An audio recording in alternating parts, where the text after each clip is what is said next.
Korea. What was your impression about last year and what do you expect from this visit? Well, hello. I'm very much looking forward to go to Korea again. The first impressions last time were very strange because it was in August and it was very warm.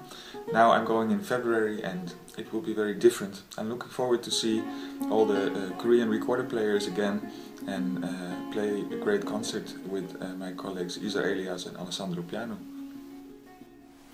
I think this question might be something that most professional recorder players or students might be curious about. Can you tell us how you started to play recorder and what made you decide to become a professional recorder player? Since you asked a question about how I started to play the recorder and how I became a professional recorder player, I started playing the recorder when I was 8 or 9 years old, and I actually wanted to play the oboe. But I found out that the oboe really wasn't fit for me. I played the instrument, but it didn't work. And the recorder I was playing for fun many hours per day. And like that, in a very natural way, I got better and better and started enjoying it. And then I also started to play with my brother, who also played the recorder, and bassoon as well. And then I realized that you can also go to conservatorium with this instrument. Since I thought this was a very nice thing to do, I just applied and I went to conservatorium and I started to like it even more, and that's how everything started. Unlike any other recorder players, you had a very unique and special experience in your musical career as a member of rock band, because many people are very curious about this. Can you tell us which instrument you played in the band and what was it like to be in the band? Now you asked me about my background as a player in a rock band. I played piano, saxophone and recorder in a rock band called Echoes Minor. We recorded several albums, and the question was about how it influenced my being as a musician. Well, first I thought it didn't influence it so much, that's why I never mentioned it in my biography.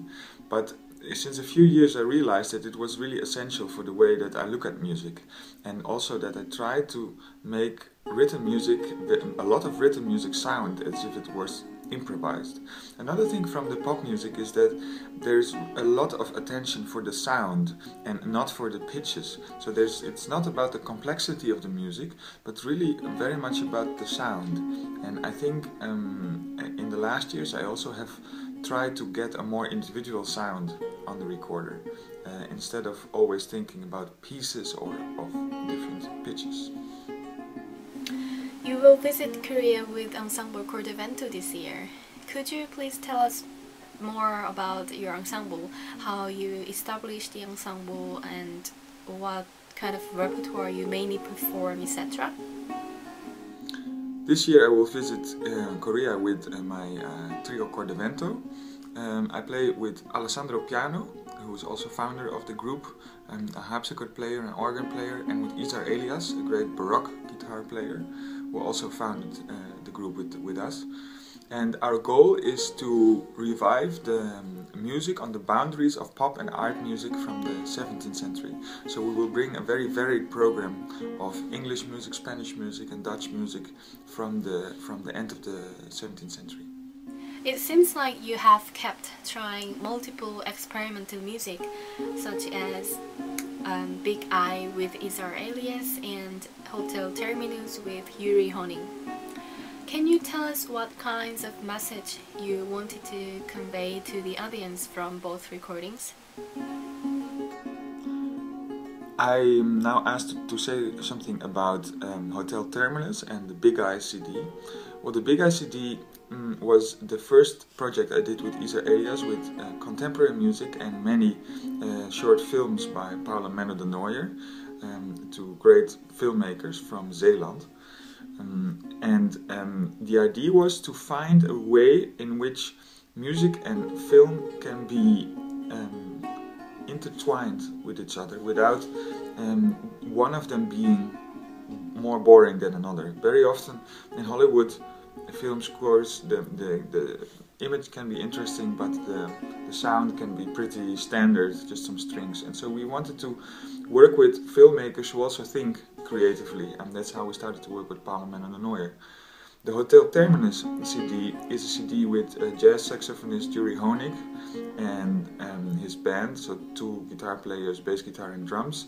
And the idea was to take small fragments of the Bach Brandenburg concertos and rework them in such a way that we create totally new pieces. And also this CD has a link with film music, because it was actually thought of, conceived as a CD, as music for a film that still has to be made. So the music is anyway very filmic.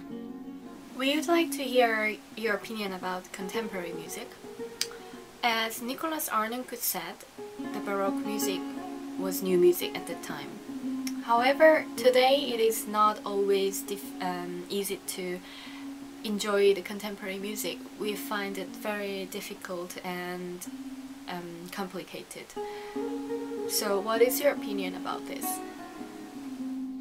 Well, you asked me now about that early music is new music, or that all music is new music. And this is in many ways true. Every music that we play nowadays is new music. And it has a completely new context. It is played in different halls.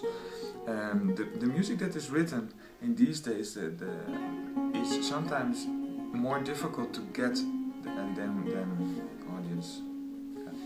Sometimes it's difficult for an audience, but I believe that you can simply not say that you don't like contemporary music. You can say you don't like certain contemporary composers or certain types of music, but I think there is a huge breadth of the music that is written today, and it's a world where everyone has to find his own way.